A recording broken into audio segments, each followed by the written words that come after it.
एतवार को मैं अपने गांव में था, मैंने बोला, मैंने किसी गांव का एक बंदा था, उसके बेटे ने अभी एमबीबीएस में दाखिला लिया, उसका 1 साल का खर्चा 40 लाख रुपया है, तो 4 साल की एमबीबीएस है, टोटल 1 करोड़ 60 लाख रुपया खर्च हो गया।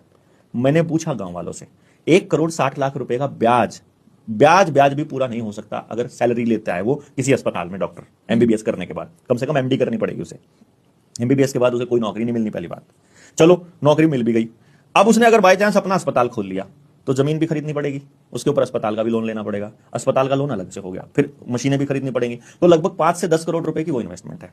1.5 करोड़ रुपए आपने पहले खर्च कर दिया, 5 से 10 करोड़ रुपए आपने ये खर्च कर दिया, इसका ब्याज भी पूरा नहीं हो सकता यदि आप आए हुए मरीज को ये कह दो कि ये तुम्हारी केवल लाइफस्टाइल ठीक कर लो, उसी से ठीक हो जाएगी बीमारी तुम्हारी।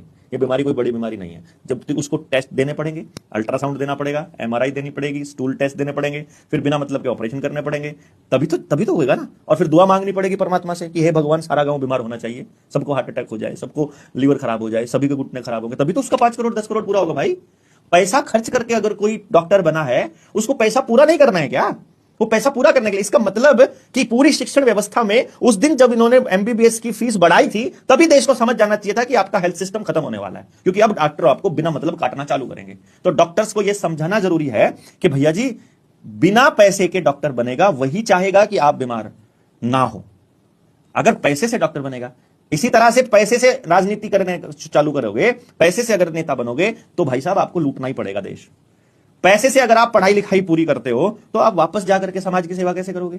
आपके बच्चे की पढ़ाई, आपके बच्चे की हेल्थ, आपका न्याय, यदि पुलिस वाले को आपको पैसा देना पड़ता है, यदि वकीलों को आपको बेहिसाब पैसा देना पड़ता है और न्याय मिलने की गुंजाइश नहीं है, तो आदमी पैसे के पीछे दौड़ेगा ना। तो समाज को अपनी व्यवस्था बना लेनी चाहिए कि ना पढ़ाई के लिए पैसा खर्च करेंगे, ना हेल्थ के लिए पैसा खर्च करेंगे। व्यवस्था दो, हमको नहीं पता कहां से दोगे, हमको हेल्थ के लिए पैसा खर्च नहीं करना है, और ना हम न्याय के लिए पैसा देंगे। किसी पुलिस वाले को 1 रुपया नहीं मिलेगा, और हमारे को न्याय इतने टाइम में साथ होना चाहिए।